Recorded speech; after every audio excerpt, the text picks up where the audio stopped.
Hello friends, welcome to YouTube channel ज़िंदगी का सच।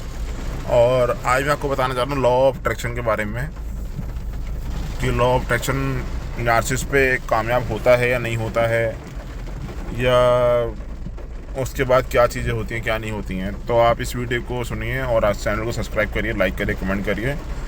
तो मैं आगे बताता हूँ आपको इस वीडियो के बारे में।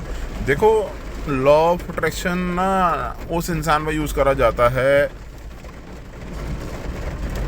जो सामने वाला बंदा जो पॉजिटिव हो, अच्छा इंसान हो। चलो ठीक है, आपका ब्रेकअप हुआ, कुछ भी हुआ, कुछ अंडरस्टैंडिंग्स नहीं थी, तो उस चक्कर में आपको वो थोड़ा टाइम के लिए छोड़ दिया या कुछ कर दिया। अगर आप ये लॉ ऑफ अट्रैक्शन वगैरह अगर आप नार्सिसिस्ट पे यूज़ करोगे ना भाई, तो कहीं ना कहीं आप सोच लो कि आप दोबारा से अपनी लाइफ में अपने आप धोखा खाना चाह रहे हो। क्यों ऐसे इंसान को इन चीज़ों को लेके आप यूज़ कर रहे हो कि मतलब कि भैया लॉ ऑफ अट्रैक्शन से मैं अपने नार्सिसिस्ट को अपने पास वापस लेके आता हूँ। भाई वो इंसान नेगेटिव है और वो नेगेटिव ही रहेगा। नेगेटिव इंसान को कभी अपनी लाइफ में मत लेके आओ। अगर आप उसको अपनी लाइफ में ले आए तो वो आपको कभी सुखी नहीं रहने देगा। जिसने आपको धोखा दिया, आपको छोड़ के दूसरे के इंसान के साथ चला गया लाइफ में, कभी आपका सोचा ही नहीं पीछे मुड़ के, तो उसके लिए तो ये सब चीज़ें सोचना बेकार है आपके लिए। और सबसे बड़ी बात है कि लॉ ऑफ अट्रैक्शन जो है ना, कभी भी नार्सिसिस्ट पे कामयाब ही नहीं होता। वो नेगेटिव इंसान में कभी चीज़ें आती चलती ही नहीं है वो चीज़ें। और जब यूनिवर्स ने आपको एक अच्छा मौका दिया है ना लाइफ से उसके निकलने का, ऐसे टॉक्सिक पर्सन की लाइफ से निकलने का, तो उस चीज़ को समझो, उस चीज़ से निकलो, उस चीज़ के पीछे भागो मत, उस चीज़ को छोड़ के आप निकल जाओ। उस चीज़ के पीछे मत जाओ, आप उसको छोड़ के भाग जाओ। जितना आप उस इंसान से दूर हो जाओगे ना, उतना आपकी लाइफ अच्छी हो जाएगी, उतना ज़्यादा आप लाइफ में अपने अच्छे से रहोगे। क्योंकि कहीं ना कहीं अगर आपको बंदा बार बार छोड़ रहा है ना, डिस्कार्ड कर रहा है, नार्सिसिस्ट पर्सन जो है, तो सोच लो कि ऊपर वाला कुछ आपको अच्छा चाह रहा है, यूनिवर्स आपको अच्छा चाह रहा है। वो चाहता ही नहीं है कि आपके जैसे अच्छे सोल का इंसान, अच्छे नीयत का इंसान, अच्छी मतलब लाइफ जीने वाला इंसान ऐसे इंसान की लाइफ में आए हैं, ऐसे इंसान की लाइफ में रहे जो नेगेटिव है। क्योंकि आप बहुत स्पेशल हो, आप एम्पैथ जो हो, आप बहुत स्पेशल हो, आपके अंदर बहुत सारी क्वालिटीज़ हैं। कभी अपने लाइफ में एक बार ये देखो कि आपके अंदर क्या क्या अच्छी अच्छी क्वालिटीज़ हैं।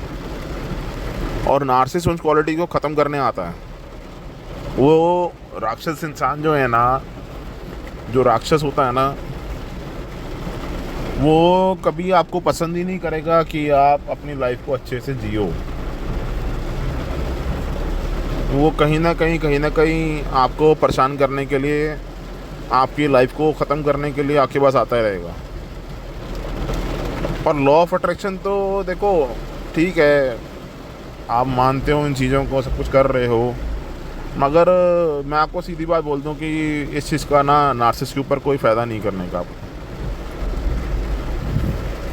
वो नेगेटिव इंसान है। नेगेटिव इंसानों के ऊपर कभी भी पॉजिटिव चीज़ें जो होती हैं ना, वो कभी उनके साथ जाएंगी नहीं, क्योंकि पॉजिटिव इंसान पॉजिटिव ही रहते हैं। ठीक है ना, आप पॉजिटिव इंसान हो, इम्पैक्ट जो है पॉजिटिव है, वो नेगेटिव इंसान है। तो वो नेगेटिव इंसान पे ये चीज़ें करके भी ना आप गलती कर रहे हो, अपने लिए ही गलत कर रहे हो आप।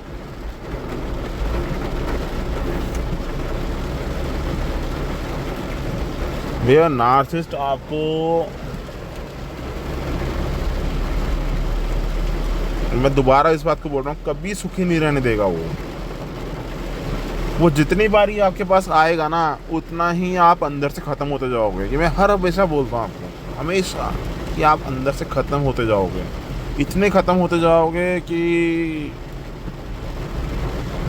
आप दिन भर दिन डिप्रेशन में चले जाओगे, परेशान रहोगे।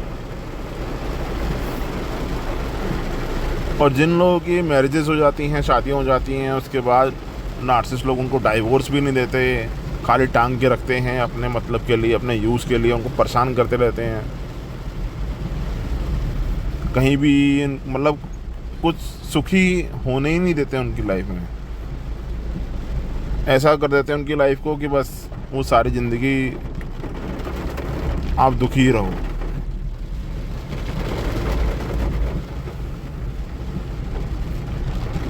तो क्यों हम ऐसे इंसान के चक्कर में रहें जो हमारे को दुखी दे रहा है। और मैंने पहली वीडियो में भी बताया है कि अगर आपके साथ नार्सिसिस्ट, अगर आपके साथ मैरिड है और अगर आपको पता लग गया है शादी के 1 साल 6 महीने के अंदर कि भैया ये पार्टनर मेरा नार्सिसिस्ट है, तो कभी भी आप अगले जो स्टेप है ना बहुत सोच समझ के लेना, क्योंकि वो टॉक्सिक पर्सन आगे चल के आपकी लाइफ को ख़राब ही करेगा। वो नार्सिसिस्ट पर्सन आपकी लाइफ को हमेशा आगे चल के ख़राब ही करेगा। और अपने बच्चों को अपनी लाइफ में आगे मतलब प्लानिंग करना ही मत बच्चों की। अगर आपको पता लग रहा है कि आपका नार्सिसिस्ट है कोई पर्सन, बिल्कुल भी प्लानिंग मत करना, नहीं तो इतने परेशान हो जाओगे ना आगे चल के कि हमेशा यही बोलोगे कि मैं तो बर्बाद हो गया। फिर आप चाहे अपना जितना मर्जी लॉ ऑफ अट्रैक्शन कर लो या कुछ भी कर लो, कभी आपके नार्सिसिस्ट के ऊपर कामयाब होना ही नहीं है, और होता भी नहीं है। वो नार्सिसिस्ट ने अपनी साइकिल जैसे चलानी होती है ना, अपनी साइकिल में जैसे आपको रखना शुरू कर देगा वो। एक बार ये नार्सिसिस्ट अपने डिस्कार्ड करने के बाद ना, वो उसकी साइकिल को समझो, वो किस टाइम पे क्या करेगा क्या नहीं करेगा। मैंने आपको बताया था ना कि अभी नेक्स्ट ईयर आप ना, अगर आपका नार्सिसिस्ट दोबारा से आ रहा है आपकी लाइफ में या कुछ भी करने वाला है, तो अगले साल पूरे 1 साल के अंदर ना नोटिस करना कि वो किस टाइम पे मेरे पास कब आता है और क्या करता है। मैंने इसकी साइकिल, अपने नार्सिसिस्ट की साइकिल नोट करके रखी हुई है कि कब ये मेरी लाइफ में आएगा, कब मेरे से बात करेगा, कब मेरे को लव बॉम्बिंग करेगा। मेरे पास सारा नोट था और मैं समझ जाता था कि भाई अब ये मंथ आ गया है तो ये अब मुझे डिस्कार्ड करेगा, तो मैं ऐसा करता हूँ कि मैं खुद ही चला जाता हूँ। क्योंकि मैं तो आपको रियल बता रहा हूँ, रियल लाइफ के बारे में बता रहा हूँ। जो लॉ ऑफ अट्रैक्शन वगैरह मैंने बहुत यूज़ करा था, मगर जब मैंने पढ़ा इसके बारे में, देखा इसके बारे में, सुना और करके भी देखा, तो कभी वो कामयाब हुआ नहीं। तो मुझे एक दिन फिर पता लगा कि भैया वो तो नेगेटिव इंसान है, उसे मैं क्या लॉ ऑफ अट्रैक्शन वगैरह यूज़ कर रहा हूँ। तो अगर आप नार्सिसिस्ट के ऊपर लॉ ऑफ अट्रैक्शन वगैरह यूज़ कर रहे हो तो कोई फ़ायदा नहीं है। और ऐसी चीज़ें करके नार्सिसिस्ट टॉक्सिक पर्सन को अपनी लाइफ में मत लेके आओ, क्योंकि आप हमेशा फिर डिस्ट्रॉय हो जाओगे, हमेशा के लिए ख़त्म रहोगे, हमेशा कभी आप हील ही नहीं हो पाओगे। और एक दिन ज़िंदगी ऐसी आ जाएगी कि बस आप कहोगे कि यार मेरी ज़िंदगी बर्बाद हो गई। तो इसलिए आप कोई भी टॉक्सिक पर्सन को, नार्सिसिस्ट पर्सन को अपनी लाइफ में मत लेके आओ। वो आपसे रिटर्न तुमको आने ही मत दो। हमेशा नो कॉन्टैक्ट में रहो और दूर रहो उनसे। बस आज की वीडियो मेरे को आपको यही बताना था। बाकी थैंक यू सो मच, आपके लाइक कमेंट्स वगैरह आ रहे हैं मेरे को और बहुत प्यार मिल रहा है आप लोगों का। तो इसी तरीके से चैनल को आगे बढ़ाते रहिए और चैनल को सब्सक्राइब जरूर करिए। Thank you so much.